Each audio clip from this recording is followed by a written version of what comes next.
Welcome to Better Than We Found It, the podcast that goes inside the minds of the leaders building our future. The difficult we do today, the impossible we do tomorrow. I'm Josh Huggins, founder of GS2, a search firm dedicated to finding the visionaries powering the most critical shift of our time, the US energy transition. So much of what I do is passion-driven because of those experiences. This season, we're tracing the unique journeys of the architects of America's new energy landscape, exploring how their diverse backgrounds forged the psychology, the ambition, and the brutal truths required to lead in a time of unprecedented change. If you're going to be an entrepreneur, you got to be a risk taker, and you got to be able to take calculated risks.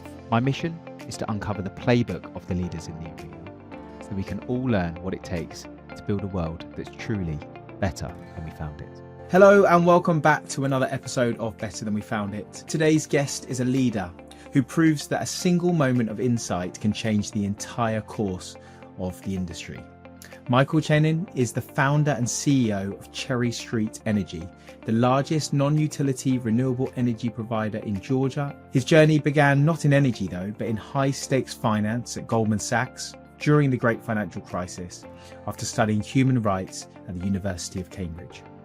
His aha moment came during a casual Friday lunch where he discovered a change in estate law and opened up the energy market. He went home that day and started a new kind of power company. And today we get into that incredible story, the power of simplicity in business, the audacity required to take on a century-old monopoly, and the vision to build a 100-year business. So let's dive right in. So Michael, welcome to Better Than We Found It. Thanks so much, Josh. It's great to be here. So for those listening who perhaps don't know who you are, I have done a quick introduction to you, but I'm sure I didn't do it justice. So would you mind just explaining who you are and a quick overview of Cherry Street Energy? Of course.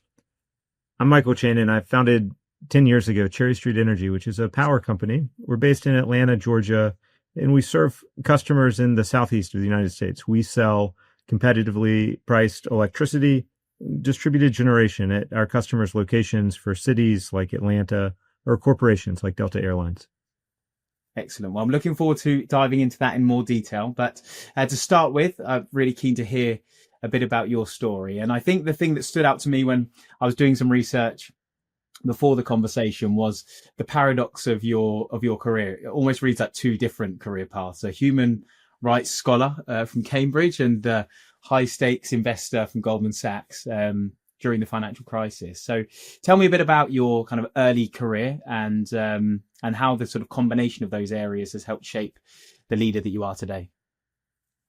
It always feels perhaps linear in retrospect. And navigating here, I'd say, and it's great to do it on a podcast better than we left it. It's the goal. Cherry Street's mission is to do good and do well. And I'm from Macon, Georgia. Cherry Street actually gets its name from a clothing store my grandparents had on Cherry Street, which was a main street in downtown. From Macon, I went to college focused on ultimately race in the South. But the inequality that I saw as a kid in a smaller community in the South that had the experiences we did, I wanted to pursue it, investigate it. And you realize as you start researching this or learning about it. I did it first at Northwestern and started a conference on human rights, and then went to Cambridge studying similarly development economics. I'd also say that I was a pragmatist and looked at the universe and said, I'd like to effectuate change. Where are the places that that's occurring? And the two paths, as people were looking at this, was either through capital markets, and that generally for jobs were either consultancies or financial firms. Those were centers, as I saw them, of influence that we're trying to impact in any number of different ways. And most often, candidly, a lot of individuals in those chairs would say that they aspired to be a philanthropist, which really was a euphemism to say, I don't want to be known solely from how I created the capital, but how I utilized it to try to make it better after. And I always said, if I'm ever at the desk and I see a business opportunity where I can do good and do well, that is to say, our corporate social responsibility program at Cherry Street Energy now is the purpose and mission of what we do. We think that all of the equity and impact that we can create the capital that we can share and transfer, is the good that we're able to do from us doing well. And pairing those two things together is what I looked out for. I had always said, if I'm sitting at the desk and I see a market opportunity that's not yet penetrated, that is to say, there's a marketplace that has been created that someone's going to build out into. And this happened. I worked for a little bit in San Francisco, and so any number of those companies that scaled quickly said, we're going to change the dynamics of this industry. And 10 years ago, the law changed in Georgia to allow for private sales of electricity. And when I worked in finance at Goldman Sachs, I'd seen businesses that did essentially these things. They were installation and design and then operations and maintenance companies that sold electricity from solar panels. I found out at a lunch, Fried Chicken Friday, September 18th, 2015, that this law had changed, and those markets existed, and there was an opportunity to build a business in that marketplace. And so I think for me, the linear path of where I came was that I wanted to effectuate change in the communities that I lived in. I wanted to leave it better than I found it. It was just kind of the core purpose. And rather than doing it from creating capital, making money to then distribute it, it said, what if I could work on something that did it concurrently? And that really is what led me to the chair I'm in today. Fantastic. Thank you for sharing that. I think it's actually an interesting perspective I hadn't considered before, of individuals doing that study and then I suppose kind of twisting on his head, going and making money in any means possible and then giving back. I very much like you like to believe I'm building a business, and now hopefully the proof's in the pudding at the intersection of sustainable value creation, creating something, not and doing good is a sort of byproduct, is part of the organization you're building. So I think we're very much aligned with that worldview, and we're also aligned with the worldview of Fried Chicken Friday. That sounds like a good place for a business idea. So so tell us more about that story, learning about this state law. And I'm not as good as you at sales. I was a credit underwriter, professional box checker, essentially at a bank that lent money. Deal generation to me would happen from meeting other people, lawyers, accountants, others that would then make those introductions. And one of the ways that I tried to create the connection with those people was a fried chicken spot in Atlanta that I would talk up. It was on a buffet, all you can eat, and it was $15. So it was, you could talk up both the quality and the cost. And typically, if you talk it up in such a way, people will be like, yeah, of course, I'd go check it out with you. And of course, yeah. I'd gotten introduced to this guy who was a lawyer in town. And I actually had done a little bit of work in investing in other energy markets in the country. I had familiarity, and he and I were talking about interesting deals that we'd worked on at this lunch, just sharing experience. And he says, it's interesting that you've got some of that energy background. Did you know that the law changed in Georgia last month, allowing for private sales of electricity? Legislation in Georgia, House Bill 57. It's like, did you hear of House Bill 57? I was like, I don't follow the State House that closely to know what legislation passes. He's like, the Solar Power Free Market Financing Act of 2015, Solar Power Free Market Financing Act of 2015. It amended the Territorial Act in Georgia in the 70s, and this is true generally across the country. There were laws that created utility monopolies because we think that electricity is a right. Everyone should have equal access to reliable and affordable electricity. It became the underpinning of the economic development. It is the first 6% of GDP. Is how I often hear it referred. You have to have that stable base to allow for all of the other productive things in society to happen. And so we created utility monopolies across the United States, and the laws to those utility monopolies started changing about 25 years ago. And in Georgia, it was 10 years ago to the year. And I left that lunch and have had pretty singular focus since. Because it created a marketplace that did not otherwise exist. And so Cherry Street Energy was born that day. And in fact, the idea for the business came that night. My wife, we were talking through it, and she says, don't name it one of the sun puns, a solar name that has Yeah. they run together, and name it after something that means something to you. My grandparents' clothing store on Cherry Street being this, and so that's really where we got started in working towards this thesis that the built environment will incorporate renewable power on every structure that can support it. Just an idea from, and I talked to that lawyer last night. He helped me get going, and we're still very close. Work closely with each other. It was the second best blind date I ever went on. Yeah, for sure, and probably the best $15 spent on fried chicken as well. So it was great. Double bubble, as we would say over here. So having an idea though is one thing, and there's lots of people in finance who see lots of opportunities and perhaps feel like that could be the business model, but few go after it, and very few, if any, perhaps go after it that day to start the business. So what do you think it was about not just the opportunity, but maybe also your perspective on life, your upbringing, that gave you the conviction at that moment to go home and say that day, this is the business? Yeah. I would say, and I know you're not asking a question by way of giving advice, but as it comes up, most often what I reflect on in my experience is how important just starting was. I think the primary inhibitor to so many people from taking action towards something they have an idea about is actually doing it. That is to say, I think there are a lot of finance folks who say they have had great ideas that someone else then goes and does it. They're rarely challenged with the follow-up question to say, well, did you ever do anything with the idea?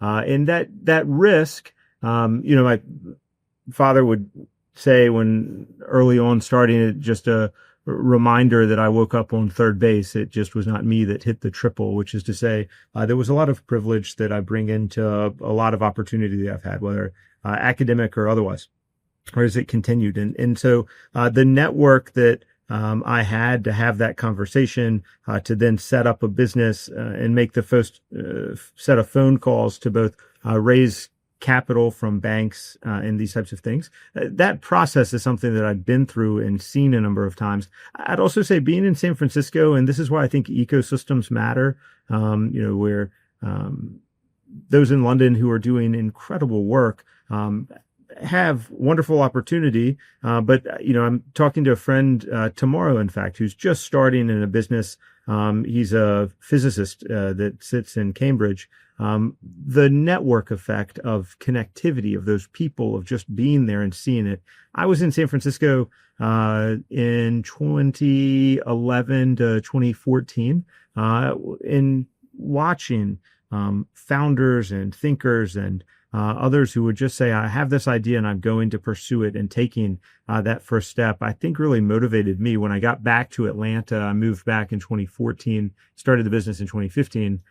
I was working at a bank as my day job, but I think that I had caught the bug, as it were. I'm sure you've spoken with any number of people who say, I want to do this thing. So at lunch that day, Fried Chicken Friday, my sense is that I was talking in such a way, networking, because I wanted to find something. If we talked 10 years ago, I would have said to you, I have an idea of what I'd like to do. That is to say, a purpose-built organization that can effectuate change, that can create capital. I just can't see the chair yet. I don't know exactly what that business is that has long-term contracts, predictable recurring cash flow streams, where I can both do good and do well. Sure. So almost it was it was opportunistic when the idea came in, but it was almost like you've been waiting for that moment as well, and you brought it about through through really actively engaging to network to find it. Yeah, understood. Makes sense. Going back to that point of being born on third base, though, and acknowledging the privilege that you had in your upbringing and those connections. Lots of people do have that, but still don't take advantage of it. So, yeah. How do you make the most of those connections and that privilege? I think the work is the piece of it that, you have more of these conversations than me, but, and I know that you've got a number of cognitive ways to measure some of these traits that we might see in people, or finding them in the right role. Sometimes I call it the fire, or the ability to grind. It is just the effort and the exertion. the consistent piece of both showing up and staying after it.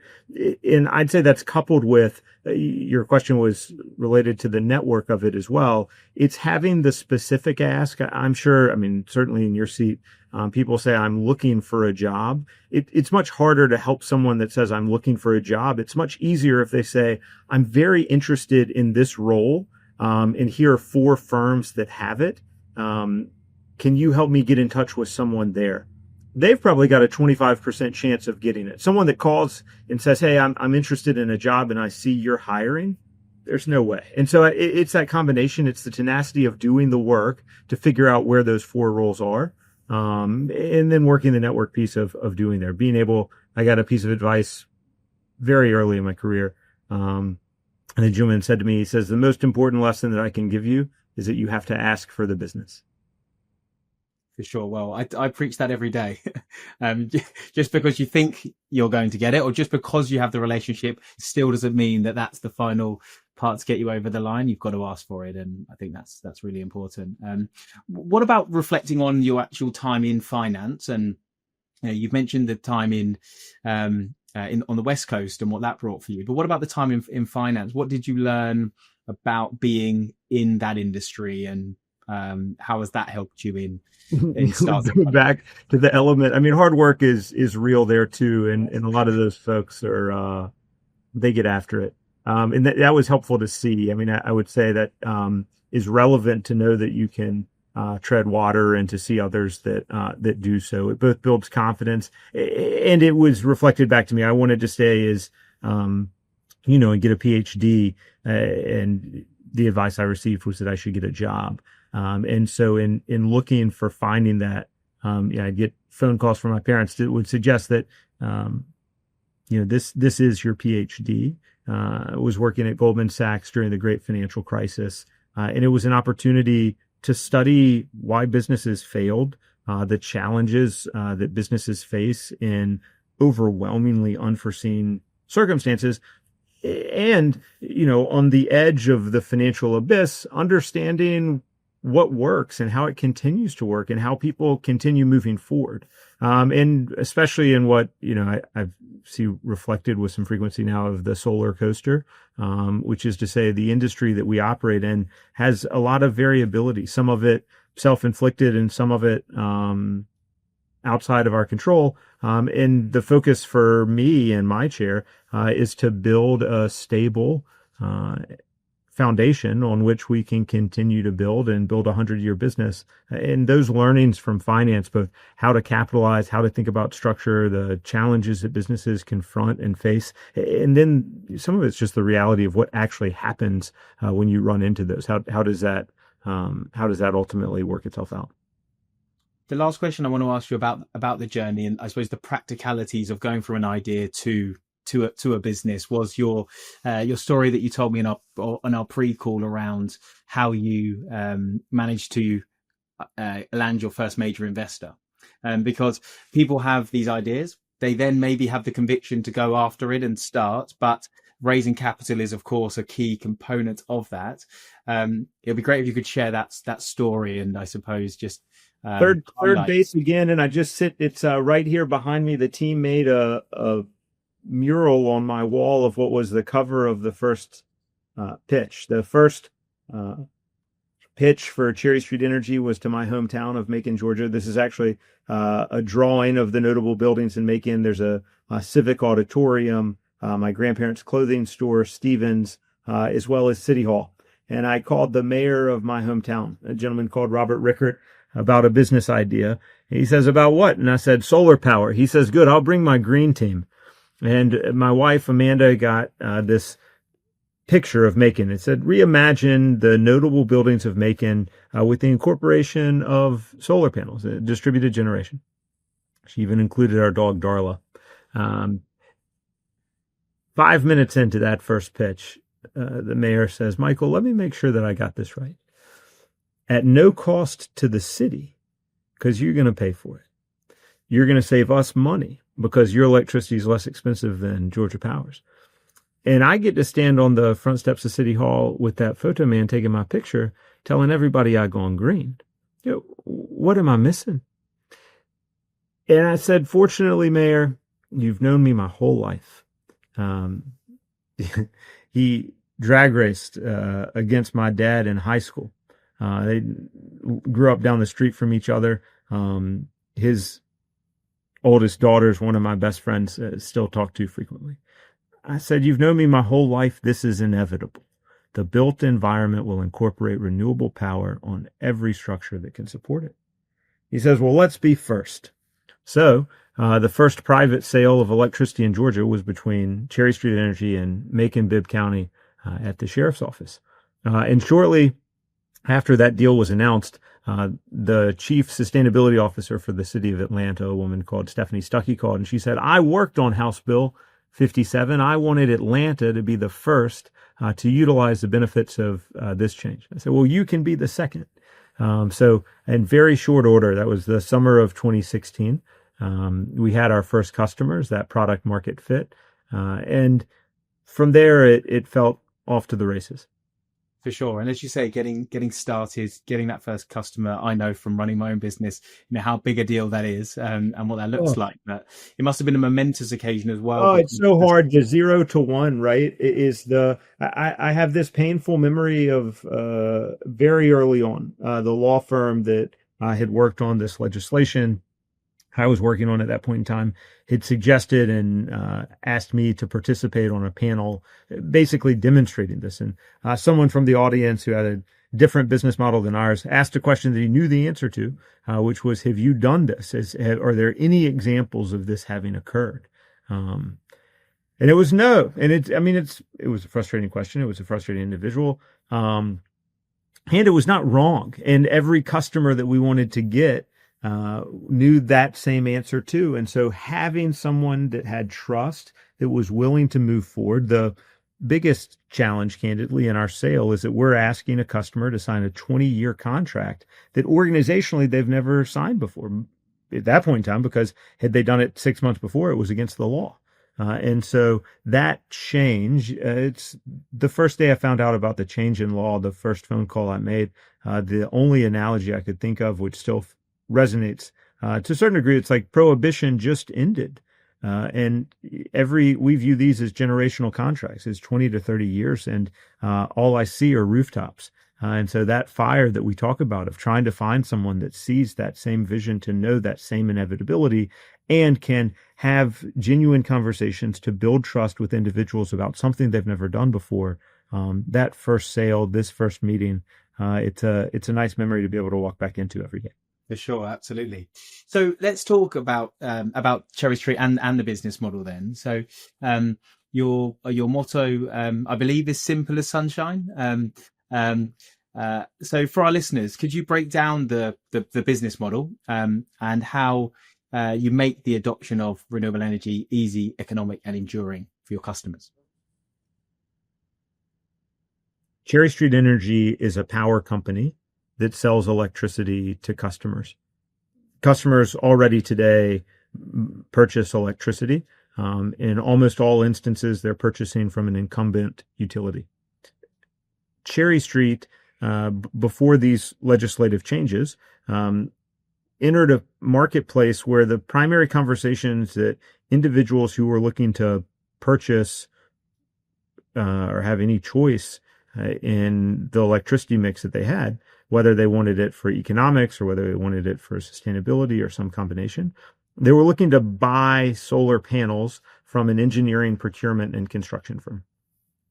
Cherry Street flipped the model on its head to say, let's not talk about the panels you're going to use or the inverter.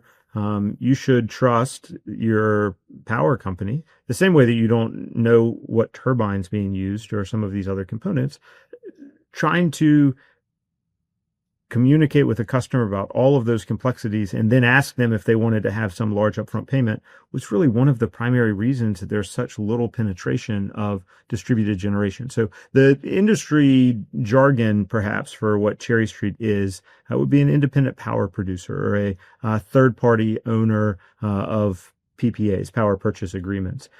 Even then, though, I think that the consolidation that's going to happen in the industry, and the tier at which we view ourselves is to say that we are a power company that sells electricity. In time, we'll sell electricity not only to our customer at the point they consume it, but we'll provide the grid and other elements of that too. But simple as sunshine was our path to try to capture. There was complexity in selling of this technology that was unnecessary for the ultimate buying decision.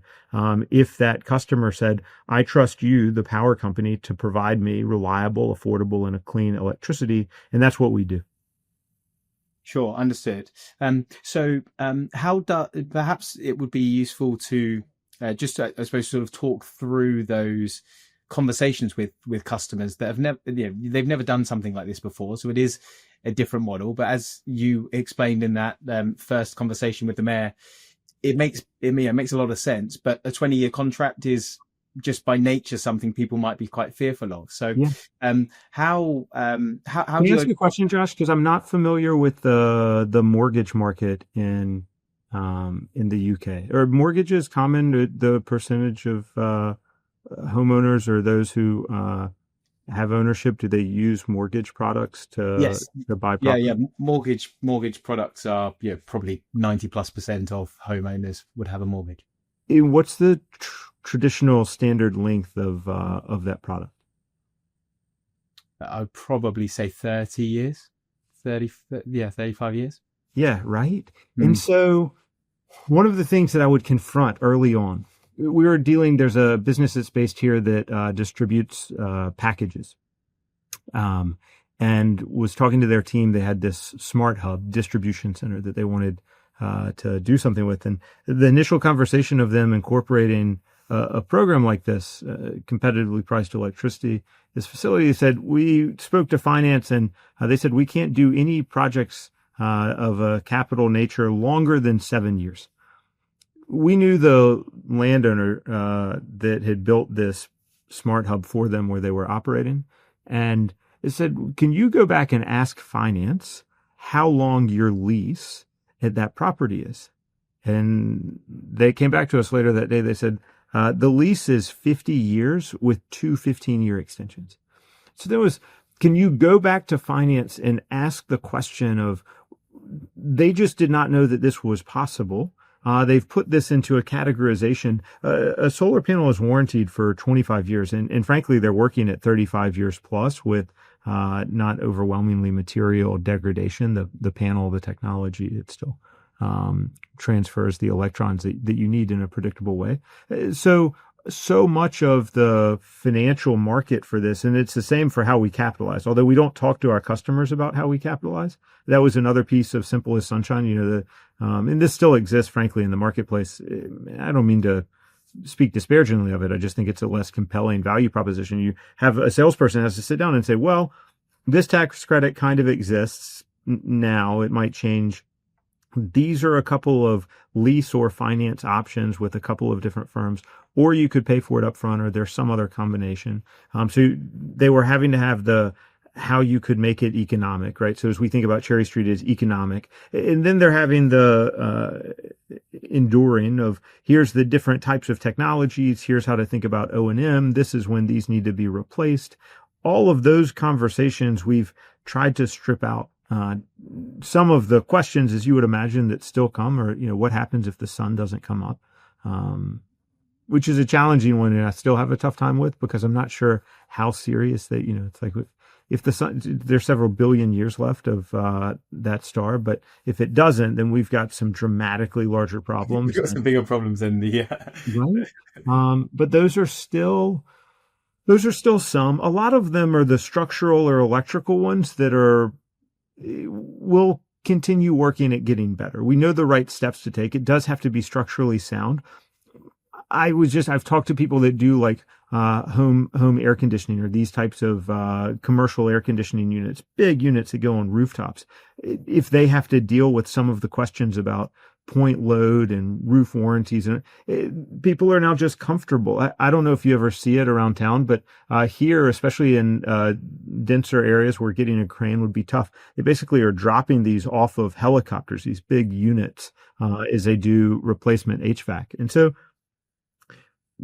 they're not held today to the same level of scrutiny that we are because, again, it's new. I ask, if you ever find it, I'd be fascinated to see it. If someone can find me a sales brochure or manual from some of the early days of indoor plumbing, I just wonder about what those conversations from the sales team would be like, and people saying, "You'd like me to go where?" We've been fine for a few centuries out back, and we're still at that phase in this conversion of all buildings incorporating solar power. But I think I don't know the curve. You probably know it much better than me of from early adopters to those that next phase to then the late. I was fortunate enough to be able to fly into Tokyo after starting the business, and you land coming in to look like harbors where truly just every building feels covered in solar, and it's just to say that there are efficient ways to build the systems, and that those pieces we know of that inevitability, and it's incumbent on us to continue educating the marketplace on why this technology is enduring and economic. And really for everyone. So you've landed, clearly, I know you said at the beginning that you're not a great salesman, but you've sold the idea to your employees, who have then sold the idea to some major clients that you have, like Delta and Porsche that you've mentioned. But if we put ourselves as a client of Cherry Street, then so they purchase the power from you. You place the solar panels and create the contracts and provide the O&M services. What does the client actually have to do other than pay their bill?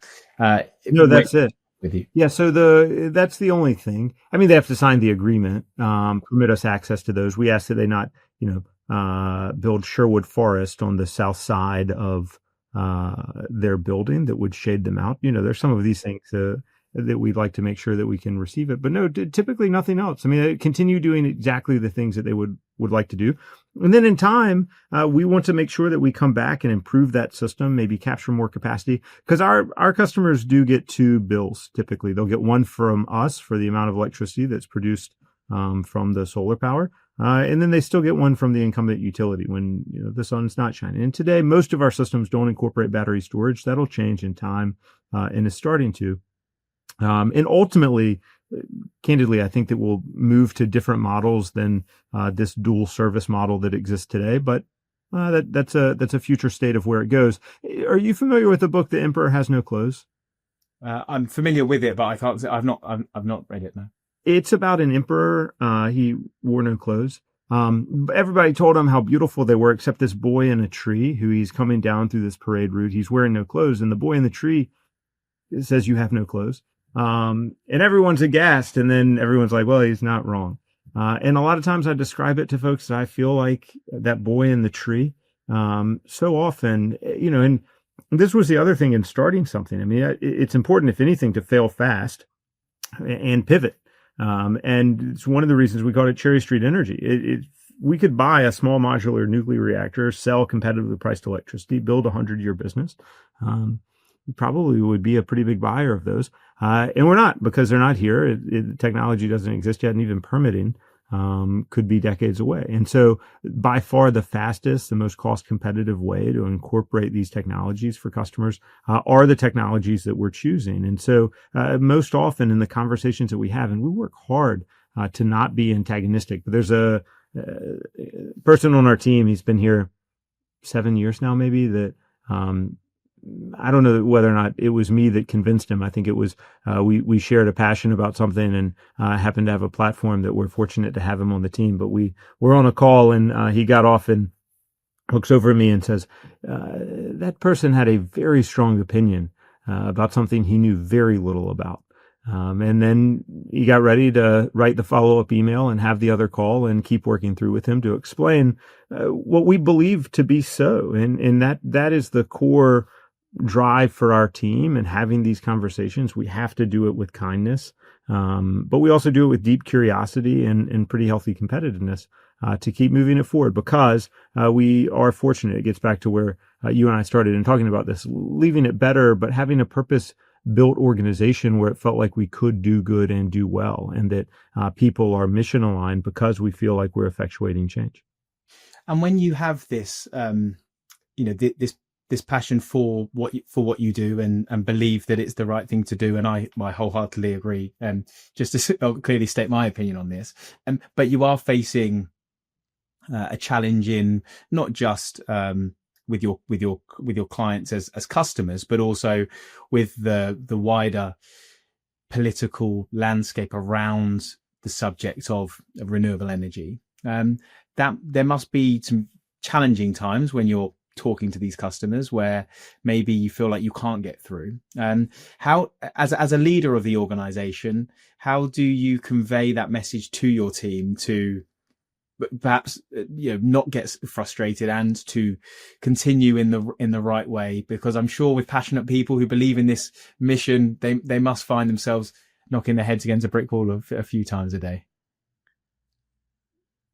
I don't know where the meme originates, so I should be careful in citing it. But I'm thinking of an anecdote when I was talking with the team after a particularly challenging set of headlines that were very harsh, and a customer that found themselves. It was like, come at me, bro. It's like, let's go through the actual. And I had a mentor once who said to me, don't worry when they're yelling at you, worry when they stop. And so as it relates on the sales side of your question, this was just someone that was willing to engage. And now they're a customer, and I think a forever customer. And we sell to his business, but he also is a city council member that's now working with getting that city and county to incorporate this technology too. And he's someone that had this perspective to say, I don't know about the technology. I don't know about its efficacy. I don't know what its impact will be. I think this is a hoax or a scam. It's like, well, okay, but we're here, so let's talk through this. And if we're wrong, we'll go away.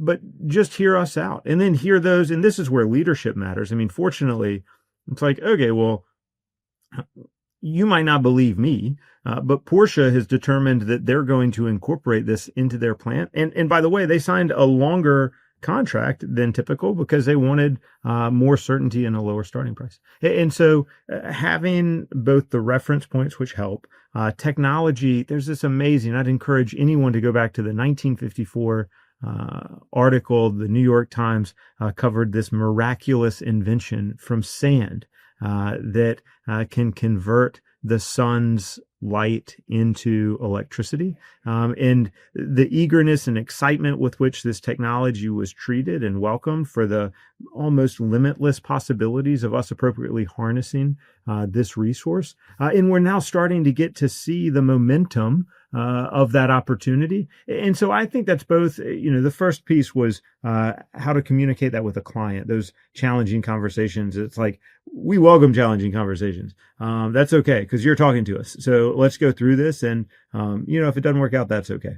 The political layer where there's not accountability, there's not really space for that type of feedback. We try, one, to not be antagonistic. There's no reason for us.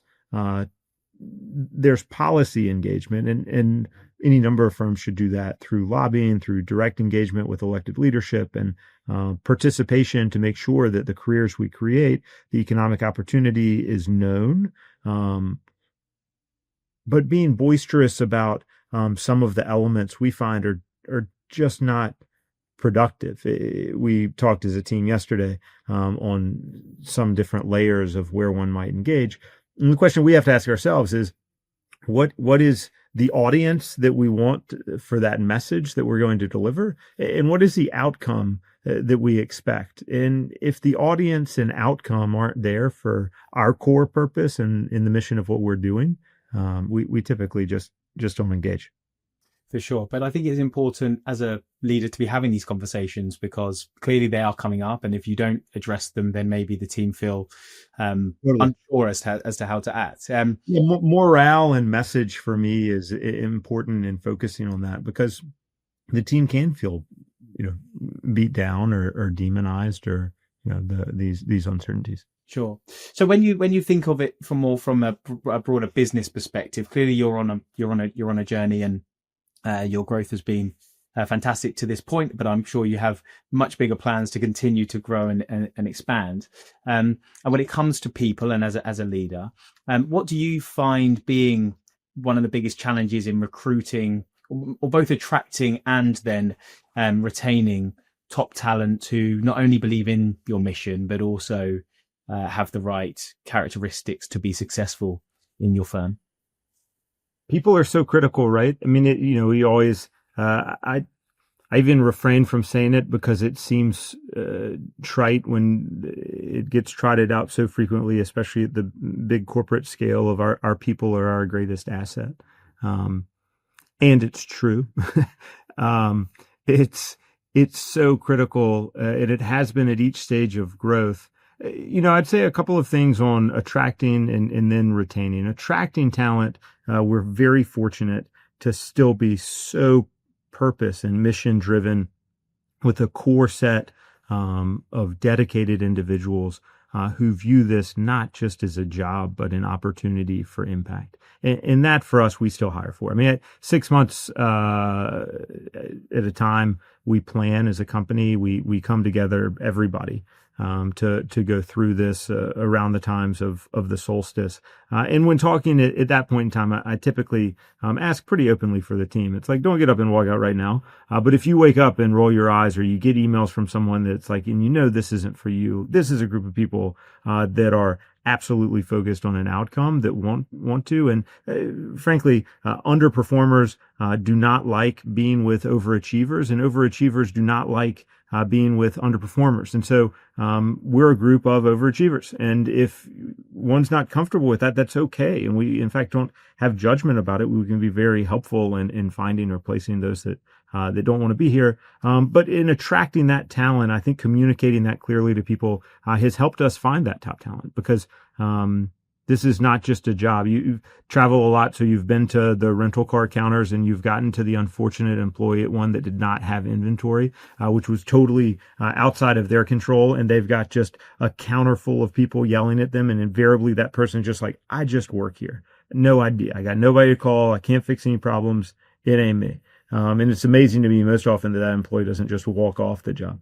But in any event, we're clearly not at that place of our growth or scale. And so in attracting talent, we try to find those people that even on the day that might happen at their counter, they would know the half a dozen people to call. They could help coordinate, and they'd have autonomy to make decisions to engage the right people to solve those customer problems. Retention is hard, and we don't have a lot of turnover.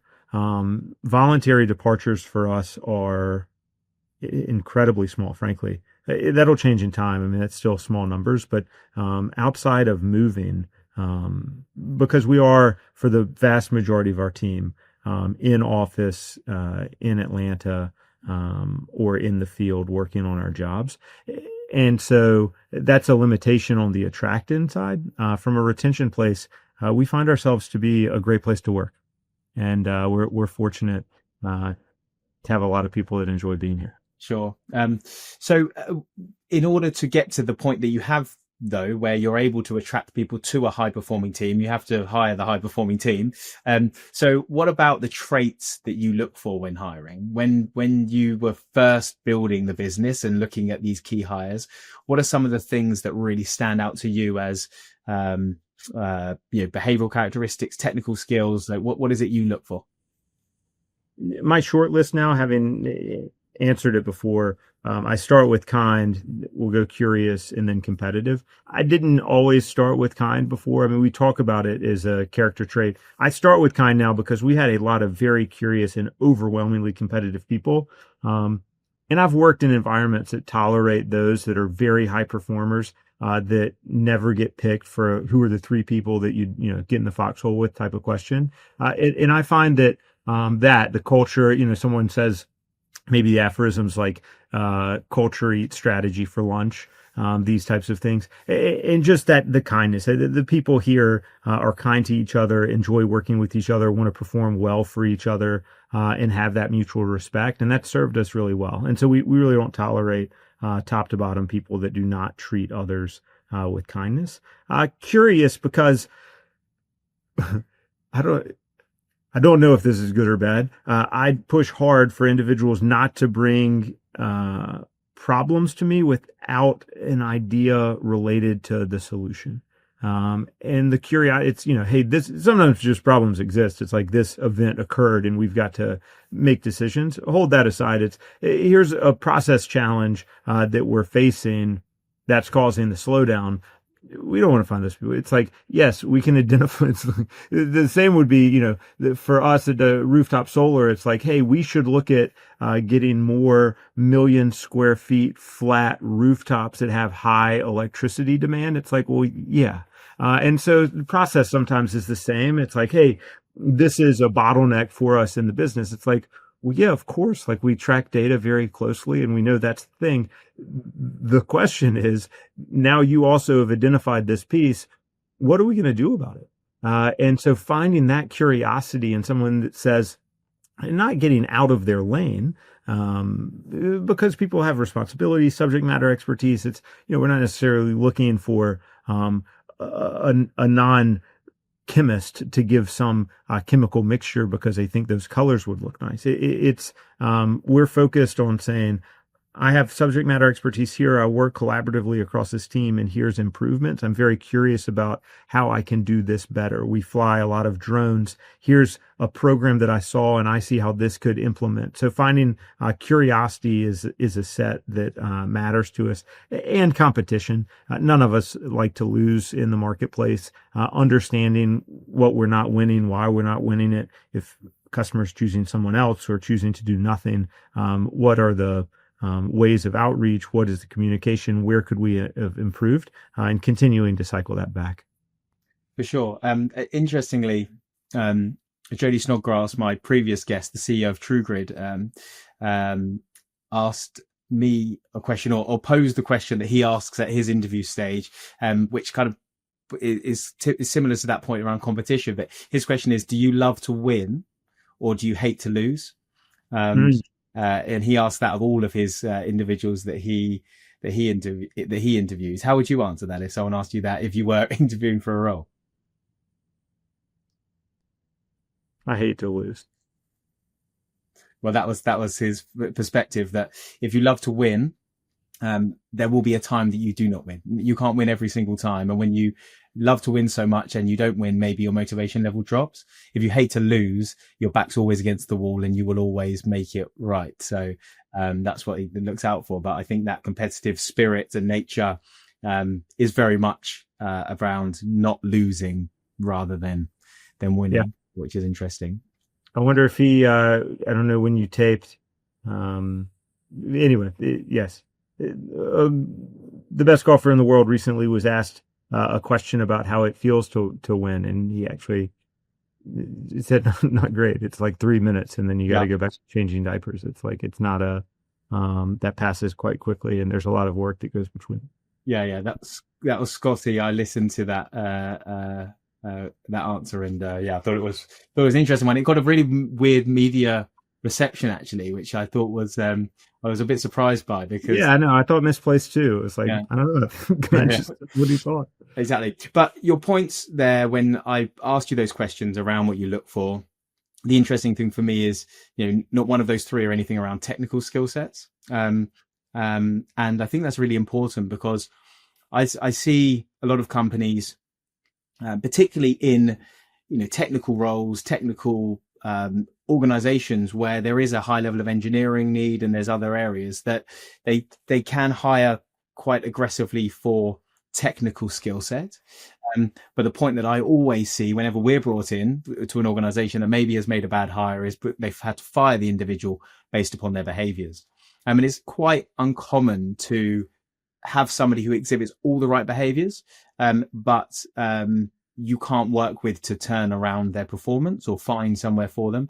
But of course, to your point earlier, if you have somebody who may be an A player, but is not a great team player, then that's a quick way to ruin a culture. We all have a vested interest in making whatever it is we do seem more complicated than it is.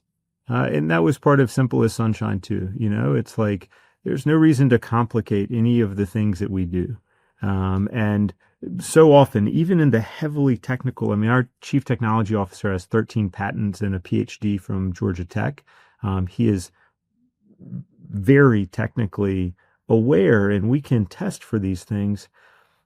But there are a lot of people that have a lot of patents that have taken the same physics and chemistry classes, and that knowledge is knowable. And maybe demystifying some of those pieces, it's to say, and all of us are replaceable. I think that's another piece of, it's been pretty exciting to work on something and try to honestly answer the question, what's best for Cherry Street, and work on something that's larger than ourselves, to imagine a place without, there are critical hires.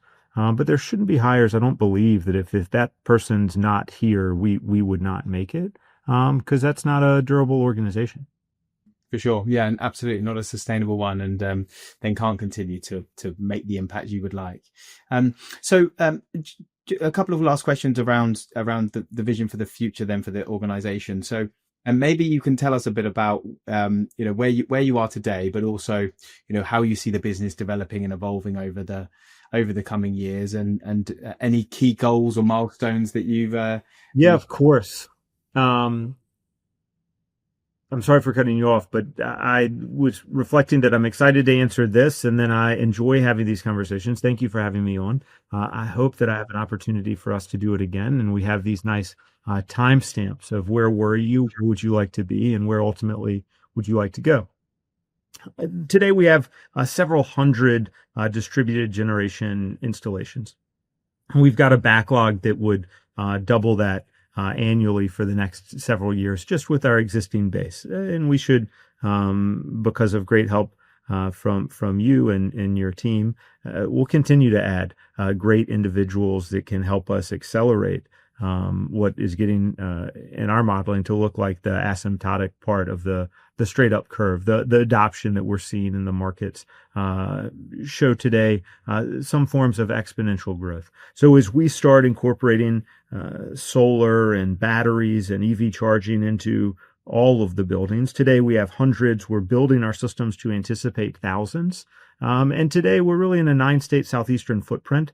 And our aspirations are to be a much larger footprint across the country. I mentioned that there are customers that we have that are headquartered here and have dozens of facilities in Georgia, hundreds in the Southeast, thousands across the country. And what's interesting is in time, and this could be in 20 years' time, that customer could have one power bill. Today, they have thousands, but they could have one company that provides them a competitive rate at all of their locations. They receive one bill.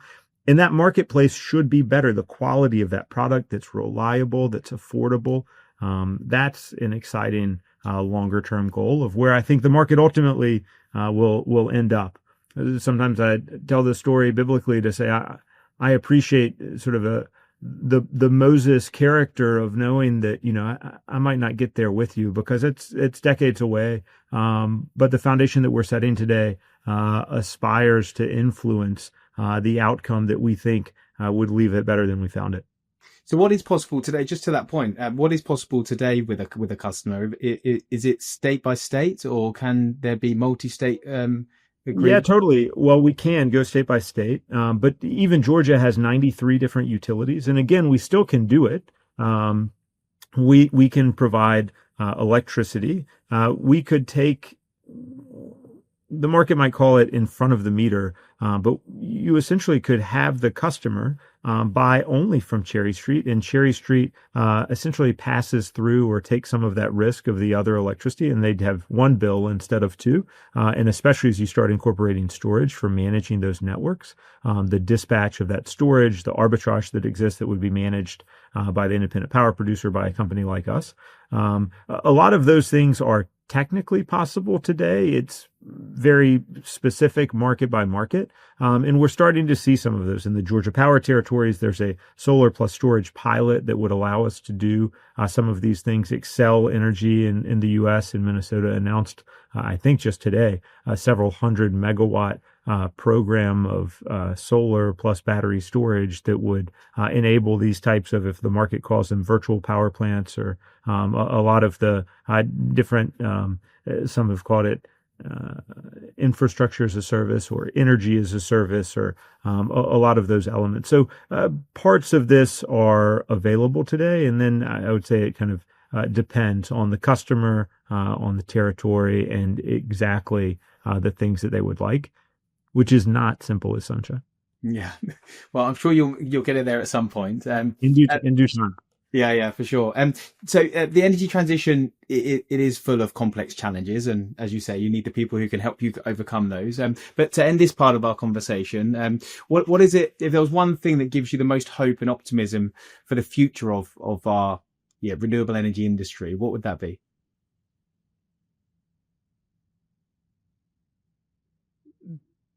The inevitability of a marketplace like water moving to the path of least resistance. There are these pockets of resistance that exist. Today, the United States is experiencing it. But the growth curve of the incorporation of renewable power, the quantity of this technology that's being manufactured to incorporate into the systems around the world. Pakistan is this amazing story of solar adoption. I work with some friends that have programs in Central Africa, and these are communities that had not had the benefit of the incorporation of central distribution power plants and distribution networks, transmission. It's going to change the world. And last June, The Economist had this wonderful piece on the solar century. And I think that to me continues to inspire me, give me hope. And it's really some of the technicals on understanding the technology, what is possible, helps me see the inevitability, and then the opportunity we have to lead that transition. Excellent. Well, I'm sure leading that transition is what you will do. I want to move on now to some quick fire questions that I put together for you that I'd love to get your very short, sharp take on. So what's one book that every leader should read? East of Eden, Steinbeck. If you could describe the culture of Cherry Street Energy in one sentence, what would it be?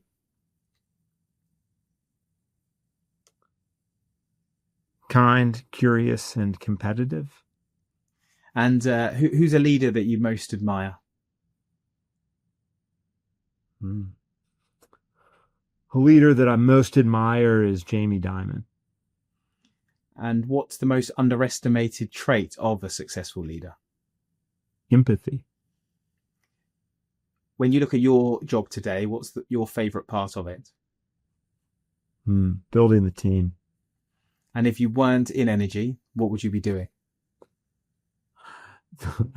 It's good. It's a quick fire to say, I think about this at times because you rebuy your portfolio every day.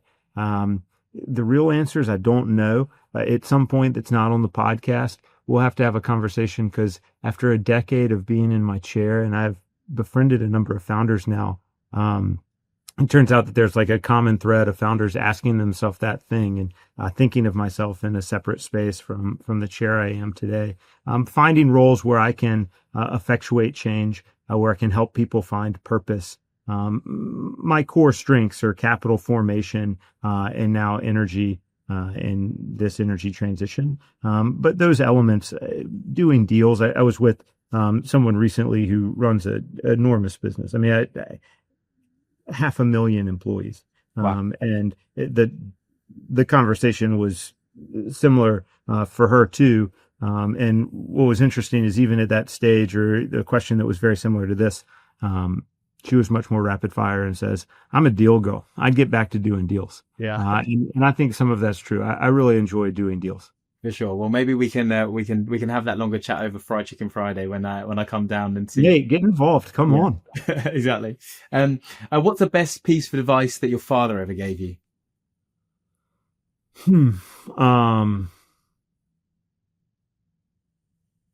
Know who the control person is.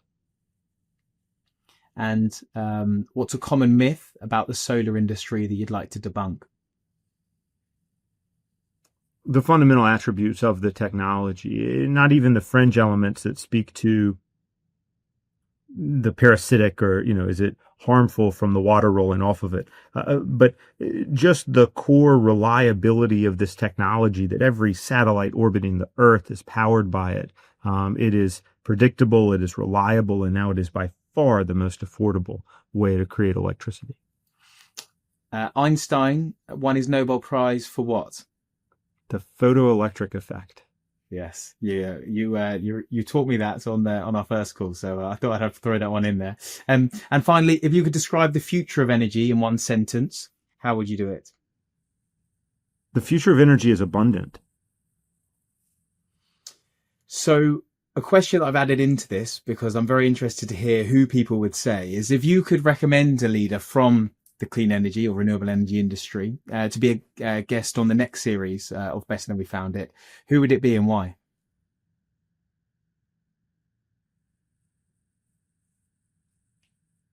I'm curious to hear coming up. There was a big business in Texas. If you've not spoken to John Berger, he's just launched a new business. He had Sonova, and they've run into the solar coaster. And I think he's probably a straight shooter. He's had the overwhelming highs and what must have been some pretty real lows. I think that's someone that a lot of people could probably learn from. Sure. Well, I'll definitely reach out. But thinking of the overarching picture here, you mentioned a number of times about your purpose and your drive. But as you know, the podcast is called Better Than We Found It because it's about my vision for GS2 being around creating a company that can really connect those people who do that. So I'd love to hand over to you to say, when you do step back and end your career at whatever time that will be, what do you hope your personal legacy will be in this space, to know that you did leave the world better than you found it?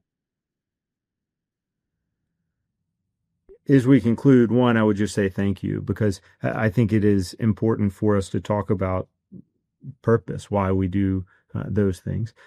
My hope, leaving it better than I found it, was that it was a sustainable and durable business, that this idea of building something for 100 years could become achievable, that 100 years is 5 generations. My grandchildren's grandchildren could have the benefit, and some of our employees or others, that we would create careers, we would create opportunity, we would form capital that could support doing good.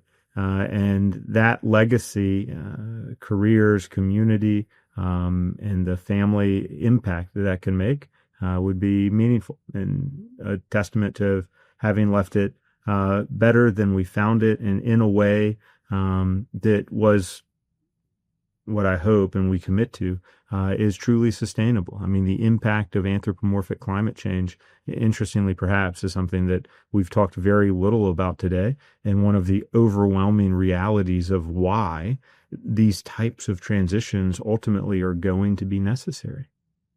For sure. I absolutely fundamentally agree. I think actually the conversations, if you listen to my earlier series of the podcast, which were much more seeped in sustainability, definitely went down that route a lot more. And as the industries evolved and the conversations evolved, that intersection of value creation through sustainability is where the conversation has gone. But the fundamental principle is still there, and that's why I think it's so crucial that we do bring it to that. So thank you for sharing. There's a parable about Honey and the carob tree. Are you familiar with it? It was a man sitting under a carob tree, and I guess it's a slow growing tree. It's 40 years for it to bear fruit. And he had just, away from the one that he was sitting on, planted another. And someone walks up to him and says, "Why did you plant that tree there? You're an old man, and it won't provide shade or bear fruit for some 40 years. And he perhaps, obviously, it's the way of parables, is to say, well, someone planted this one for me. And I think that's a core element of how we think about leaving it better than we found it. Absolutely. Yeah. A very good napt story to tell there, and I really appreciate that and everything that you've contributed to this conversation. It's been fascinating talking business, talking Fried Chicken Friday, which is making me very, very peckish right now, but also the future of the industry and what it looks like. So thank you. Yeah, totally. It's been great to get to be with you. Yeah.